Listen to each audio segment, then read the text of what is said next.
Hello, everyone. This is Tell Me What to Read, powered by booktopia.com.au. I'm Madeleine West. You might know me better as that blonde chick from Neighbours who married Toadie, then died, then came back from the dead. But it turned out it wasn't actually me, it was my evil twin, and had Toadie's miracle love child. But then the actual twin came back and we fought each other and I pushed myself off a cliff. All I can say is I didn't win a Logie, so, it's just so unjust. You might also know me as that chick who got hit by a bus in the head. Always wanted to stop traffic, preferably next time not with my face. But most importantly, the reason I'm here today is as our guest host to talk books, but particularly an incredible book by a very dear friend of mine called The Very Last List of Vivian Walker. And that friend is Megan Albany. She's joining us today. Now, this book has picked up critical acclaim on its release in February with the likes of Leanne Moriarty, Nine Perfect Strangers, etc., Mamma Mia and Australian Women's Weekly praising it as one of the best books of the year. And now, drum roll please, this gorgeous, heartfelt story is coming to the stage and I'm delighted to be part of it, taking on the titular role of Vivian herself. And joining me to discuss the book and the process of bringing it to life on stage is my gorgeous friend and the author herself, Megan Albany. Welcome. Thank you so much, Madeleine. It's such a pleasure to be here. And I'm so super excited about you bringing Vivian Walker more to life than even she was on the page. And I know you're going to do an amazing job. And I'm super excited to have our chat today. It is just so full of life. For anyone who hasn't read the book, this character bounces off the stage in multicolour. And, look, we could go on about this incredible book. So why don't we start asking some specific questions? For anyone who isn't familiar, could you tell us a little bit about The Very Last List of Vivian Walker? So The Very Last List of Vivian Walker is actually a black comedy about a woman dying, because we all know how funny death is. It's an everyday look at what it's like when you're dying. At first there's all the dramas and it's all beautiful like the movies and your family are behaving well for about 2 days and then it all starts to fall apart and they revert back to being as beautifully dysfunctional as they were in the beginning. Oh, it's just such a beautiful book and your turn of phrase is phenomenal, but the way you balance humour and tragedy. We all know at the heart of great tragedy is comedy and at the heart of great comedy is tragedy, but the way that you bring them together in this book is so heartbreaking because it's so real. And there is a lot that you cover in the book. It's like, as I said earlier, the blending of tragedy and humour, and it's really resonating with audiences. But I can only imagine that it touches on some of your own life experiences and friendships. It must have been a really strange experience putting that on the page. Yeah, it definitely was a cathartic experience. It was a book I felt that I had to write. I didn't set out to write a book. My friend who kind of inspired the book, that I spent a lot of time with her when she was in palliative care because she had PTSD. Her name was Rebecca, and she'd been a journalist and had always wanted to start a publishing company. So I sort of felt like I needed to write that book for her, and also just to process that whole journey in palliative care. But then, of course, when I got my publishing deal, both my main editors were called Rebecca, so I felt like it was no strange coincidence that they happened. That's so gorgeous. Was it, like you said, it was quite cathartic. Was it good grief therapy, kind of honouring her in such a tangible way? Yeah, look, I mean, it just kind of happened. I'd just wake up in the morning. I think for me, writing's a bit like a physical experience. When you're hungry and you just think, I've got to eat now. That's kind of what it's like for me with writing. And so it was just, it felt like I got to connect with her because she was very much into near-death experiences and she'd lost her beloved fiance. And so she spoke to him all the time. So I got to speak to her, but I certainly got to laugh about things. And she was very funny. So some of the things that came from there, while Vivian isn't based on her at all, there were certain things that were courtesy of Rebecca, which were things like when she found out she had cancer, if I was trying to organise something, she would say things like, well, did you tell them I've got cancer? You should use the death bit. So yes, that was cathartic. Oh, wow. how much I have to ask this question now, diving so deep into the book and knowing you, how much of Vivian is actually you? Oh, Aside none of it, Madeline. Well, there's probably a little bit of Viv in me. I mean, I'm definitely a list maker. Viv controls her whole death journey with a list. And I think, I've tried to go to a 12-step program, but I'm still a very chronic list maker. So, and I'm probably still a little bit bossy with my husband. And my husband's very gentle, like Clint. I do have to buy a T-shirt, he's told me, that says I'm not Clint, because ever since I wrote it, all my friends look at him like, are you Clint? But yeah, I think you always draw a little bit from your own personality and your own personal life. And there's probably bits of my family in there as well. There's definitely one chapter which was kind of dedicated to my Nana and Papa, which is when I restore my Papa's low boy. That was really just me revisiting them, and they've both passed. So yeah, I think sometimes it's beautiful when you can go back and just tap into that feeling that you have for people. So the feelings that I get in the book are all feelings I've had.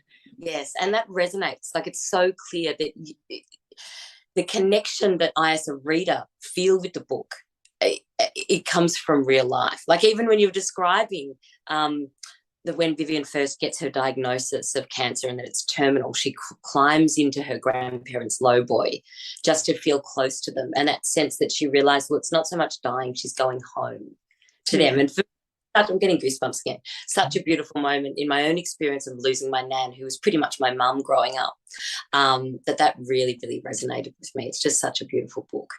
And on that note, let's talk about the adaptation.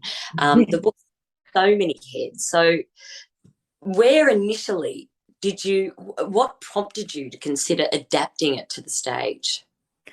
Years ago, when I was living in Ireland for a few years, I'd written a novella, and my husband and I are both musicians as well, and I've always done writing and music hand in hand, and so we decided that we'd do an adaptation of the novella, and we had music, and we just loved it so much. We did it as part of the Fused Festival in Dublin in Ireland, and the crowd loved it and we loved it. And as a performer, as a musician, you have to kind of get the crowd in the mood, and then you play the song, try and keep them there.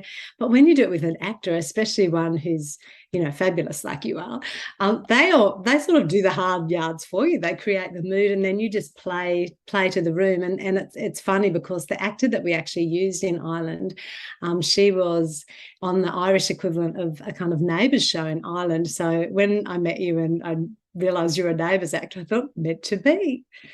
Exactly, absolutely. And we met at an industry, a Screenworks event. So it's just quite perfect. And I have to say, from the very first, when I read the book, I was so drawn to Vivian because I'm a list maker like yourself. We've all got that in common. I'm an ardent list maker. I'm famous for my lists. I keep lists all over the house, like in the kitchen and the bathroom. It's like a list for a list. And then I've got lists that like kind of coagulate all my lists together. Yes. So Vivian's beautiful relationship with her world, and the way that despite facing tragedy and adversity, she's so cognizant to the fact, well, you're so cognizant of the fact that you still just have to keep going. Like, I really love where she's saying, initially when you find out you're dying, everyone's really empathetic and they're doing everything for you, but dying takes a while. So they get back to their lives and you're there, well, I've still got to do the laundry, I've still got to do the vacuuming, I've still got to clean up. Like, that reality, it's so grounding, because often we see death, particularly in films and television and in stage productions, as this heightened event that's either very immediate or a huge outpouring of grief. But the reality is you just got to keep on keeping on, even whilst you're in the process of it. And in that sense, it's just so beautiful. And I think anyone who has kids, has been a kid, or is contemplating having a kid, cannot help but feel the heartbreak of comprehending saying goodbye to your child, which is something Vivian does, and is so beautifully written. I know that when I read it, I'm feeling my kids. I'm sure when you wrote it, you were writing to your son. And it was, my mum's also a huge fan of the book, and she said to me, like kind of out of the blue. What a beautiful thing that would be for a child to have, irrespective of when their parent passed or what the circumstances were. If there was a letter at some stage written just demonstrating your love for your child, because often we don't do that. And No, we don't. And I think that's the great opportunity of death. It actually, like, as terrible as it is when someone's given a diagnosis, you're actually given time to process it, to get that list, to tie off the loose ends, to get your husband sorted so he knows where everything is, to give him the, sort out the passwords. It actually gives you time to prepare and then to talk to kids about those conversations. And I was actually on a panel with a woman, I'm trying to think of her last name. I've been on a few. She wrote a book called Bedtime Stories, and she'd written, her husband had leukemia, and thankfully he survived, but she wrote this book to try and talk to her kids about it. So the letter in my book was really about that. And it's also, my son had a lot to do with death. And so it was kind of a way for me of speaking to him about that a little bit as well. But also, when you are around death, of course, you contemplate your own mortality. And I was looking at a thing on how Buddhist monks live, and every day they wake up, one of their first practices is to contemplate their own death. And as morbid as that sounds, I think that helps you to live, more consciously. Now, living more consciously, though, does not mean you become a Buddhist monk.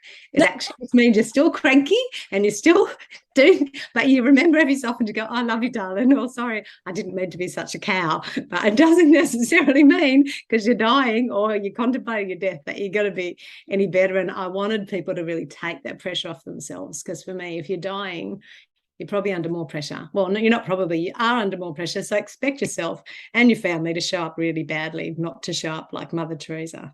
But it's so pertinent that we struggle, despite yoga and meditation and mindfulness, we struggle to be present. We're projecting so far forward that I've got to do this and I've got to plan that, I've got to go on this holiday. We're writing lists constantly, so much so that we don't smell the beautiful flower on the path. We don't stop and play handball with our son. All these wonderful realizations that Vivian expounds on the book, in the book, that are just so precious. And so tell us, was there anything in the how did you begin the process of adapting? It's something we've worked on together, but for you it was very much identifying, well, we can't put the whole book on stage. Yeah. So what were the highlights? What did you feel an audience best needed to see to best understand Vivian? Well, we wrote a soundtrack to go with the book, and that's the music that will be there with the adaptation. So I had the soundtrack to consider and I had the novel to consider, and I wanted them both to have a voice. And the soundtrack for me was always about the kind of key moods and themes, even though they're not part of the narrative, but I wanted them to reflect, they're the feelings behind everything. So I really wanted those feelings to come through. So that kind of drove the adaptation. And I also wanted to give a sense of what it's like when it first happens, and then in the middle bit when everyone's forgetting about you and getting on and you're busy trying to compare what you're going to do at your funeral with someone else, like you're going to a wedding but it's a funeral. And then of course I wanted to have that journey to the end, and I wanted them to get that whole arc of the book. So it was a matter of just choosing little bits. Like there were some characters that didn't get a look in. There's some characters I love that didn't get a look in, but one of her larger than life friends, Auntie Sugar, had to get a look in, and that was partly because people just love Auntie Sugar. She's one of those big, loud, full-on people that says whatever she wants, and I love her. But I also included her instead of one of the other characters because there was a song called Sugar Come Down, which was kind of about Auntie Sugar, and when you've been on that and you actually get the crash after a while, whether it's because that friend goes away and you're left to your own devices, or whether it's because you've just eaten too much sugar. So that was part of it. And then watching, when we had a couple of rehearsals and watching what you could do. Like I'm still raving to my friends that there's this incredibly gorgeous woman who can suddenly transform herself with no costuming into a bloke. And so that was like, wow, okay, let's really, work with your strengths. And I was so, I was so amazed. Just in the first rehearsal, showed up and I went, oh my God, she made, Madeleine made us cry, and she made us feel this and made me feel that. So yeah, I just feel really, really blessed. But it was just wanting to give a sense of the book and still leave enough that people then still have to go away and buy it because they've still missed out on lots of it. So they still have to buy the books. That was also partly it. They give them too much for their money. There's so much. And on that note, could you explain for everyone, what will the adaptation look like? Because it's certainly not a traditional proscenium arch theatre show. It's a really, well, I'll let you explain, but this is part of what drew me to it. It's just so cleverly done. Oh, well, it's really it's like a performance novel is how I describe it, really. It's kind of excerpts of the book. That you know, it's like a one-woman show. I've been to one, you know, one woman and one man and one person shows, and I just love them because it's very intimate when you have that. So there's you know, a friend of mine who's coming, Madeleine's going to be, you know, all the roles in one person, which is extraordinary that she can do that, and she totally can. And then my husband and I are playing the music in between. So there'll be bits of the excerpts of the book, and then we'll play a song that goes with that. And then at the end, there's a couple of there's a filmic element at the end as well, which is a bit of a surprise that we just love, that we've been working on as part of the show. So I'm so excited about it. I just keep going, oh, only 2 more weeks to go. It feels like it's like kind of that old Weimar Republic cabaret where all the different forms of performance come together on stage. And in this modern era when, you know, we're all on our devices and TikTok and stuff, to be there in that stage, breathing in that emotion and the music and the lighting, it's going to be incredible. And about the music, your husband, Mark, very accomplished musician. Did you feel, and he's going to be up there with us on the stage playing the songs, did his interpretation or did his contribution in creating, dreaming up the soundtrack with you, did that change how you saw any of the book or how you interpreted portions of the story? Well, the story was kind of already there, and we'd kind of, I think because it's you have themes within your life, and so I think we'd already created some songs that reflected some of those themes and things that I care about, and things that make me laugh. Because the other thing about the show is it's really funny. So some of the Mark's influence changed how I always knew, because we played together for 30 years. I knew how he plays, and I know his sensibility, and I know his extraordinary ability to be. He's like a human loop pedal. He can play 4 parts together without having to need a loop pedal. And he also got very carried away with the vocals. It was meant to be me as the star of the show, and before I knew it, he'd done 20-part backing vocals. So it's kind of a duet. So we're bringing that to the stage. And the only thing that won't be live is will be harmonising. He's got a harmoniser pedal because he can't, unfortunately, sing 3 or 4 voices at once. Talented, but he's not a total, you know, otherwise I'd probably be calling the Exorcist on him if he could do that. Could we do that as part of the show? That would be fabulous. Just a bit of them just to wrap things up. It's just such an incredible show. Now, where can people book tickets? So it's at Brunswick Picture House. Now, just to be clear for anyone listening from Victoria, that's Brunswick Heads near Byron Bay, not Brunswick in Victoria. There are a couple of whispers of some other people wanting to put the show on, including the Gold Coast, but that's not happening yet. So don't bank on that. You have to get down to Brunswick Heads to come and see it. And the Brunswick Picture House, if you've not been there before, it's just such a beautiful venue. It's such a beautiful old picture house, and it's gorgeous. And make a night of it, I reckon. Absolutely. And so the website that they can go to, of course, is the brunswickpicturehouse.com, and just look up the very last list of Vivian Walker, October 2nd. And aside from that, I know that we on Booktopia, we'd love to wrap up with a little bit of a book chat, given that that's what we're here to talk about. Oh, first and foremost, Megan, talk about our premiere performance is to support a really amazing charity. So could you tell us a little bit about that? Yes, so we're supporting the Healthy Minds Club in Lennox Head, where we live in the Northern Rivers. There's been a lot of, as you probably know, floods and things, but even just with COVID and the pandemic, there's been a lot of mental health issues. And I'm supporting this charity because a friend of mine lost her son, and this is the charity that she wanted us to support. So that's the one we're supporting. Fantastic. Thank you. Now, Megan, can you tell us, in line with the show, what books have you been sinking your teeth into lately? I'm going to share some of mine, but what have you enjoyed so far this year? Look, I've just actually literally finished this morning Black and Blue by Ronnie Guri, which is an amazing story. She was an Aboriginal policewoman in the Queensland Police Force for years. And while it's kind of heavy going in some ways, it's also just, it's got that tell it like it is, amazing Aboriginal sense of humour woven in through deep trauma, and and it's very insightful for anyone who wants to get more of an education around that. It's a beautiful book, and I saw her at the Byron Writers Festival and heard her talk, and she's an extraordinary woman. And the other book that I was telling you about that I've been enjoying was Bedtime Story, and I just Googled her. I did a naughty quick Google because I'd forgotten her name. Chloe Hooper, who I was on a panel with, and I knew there was a Zoe and a Chloe, and I'm going, I better not say it's Zoe because I get the wrong person. So Chloe Hooper's Bedtime Story was also beautiful.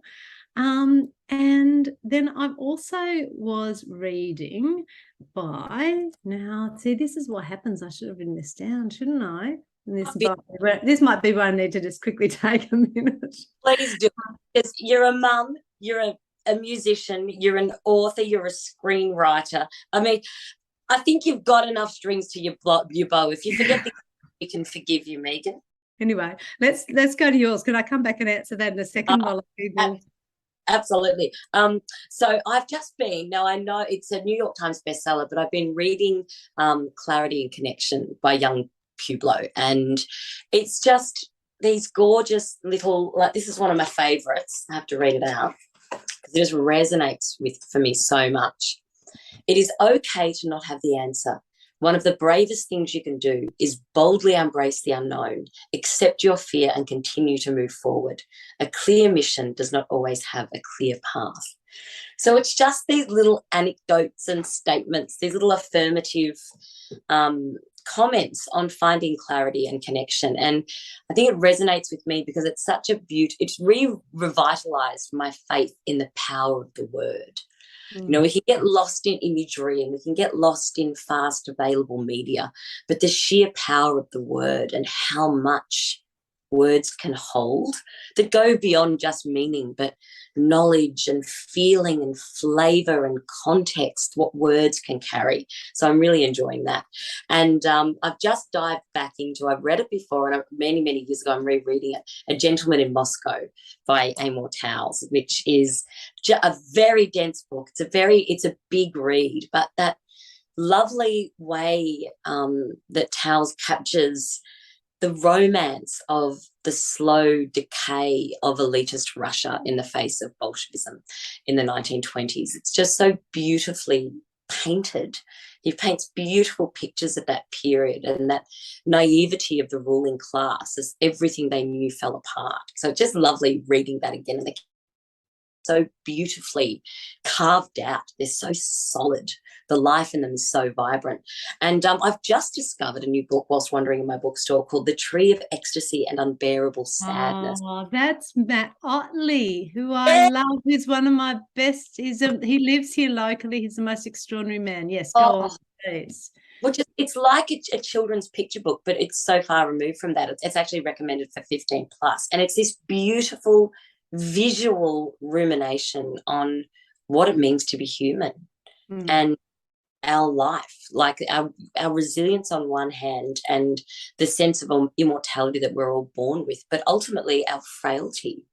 And it's kind of like a microcosm for such big themes about the way we treat the world and like kind of existentialist considerations on the role that we play, not just in our lives, but in society at large. It's just such a beautiful book, and it comes with a CD. So it's like The Very Last List of Vivian Walker. It comes with music.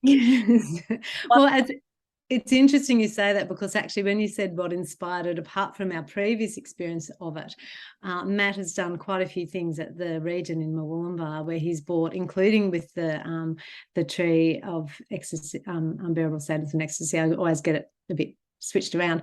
He did that with he always does things with music, and we've done performances with him. My husband's done some work with Matt, and he gets the most. He doesn't just put a CD of his own stuff together. He goes over and gets, an orchestra from the Czech Republic to record it. I think it was the Czech Republic, but his music and his talent, he just makes me go, all right, I'm just going to take a back seat here now, Matt. He's an extraordinary talent, absolutely. And an extraordinary, beautiful person who encourages creativity in everyone else around him. He's very generous like that.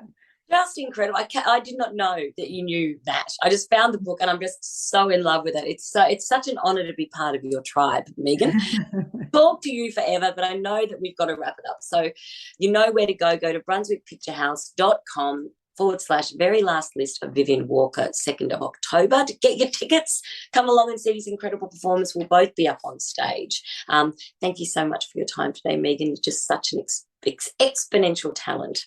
Thank you. Thanks for playing with me. Anytime. I'm so excited to be part of this adaptation. For all listeners, you can find links to find out more in the description below, and you can also find links to all of the books mentioned in today's show, which you can order from your local bookstore or from Booktopia online. If you enjoyed our chat, please drop the show a review on Apple Podcast or on Spotify and let us know what you think. I'm Madeleine West. I've been chatting with the one and only Megan Albany on Tell Me What to Read. Thank you for listening, and never stop reading.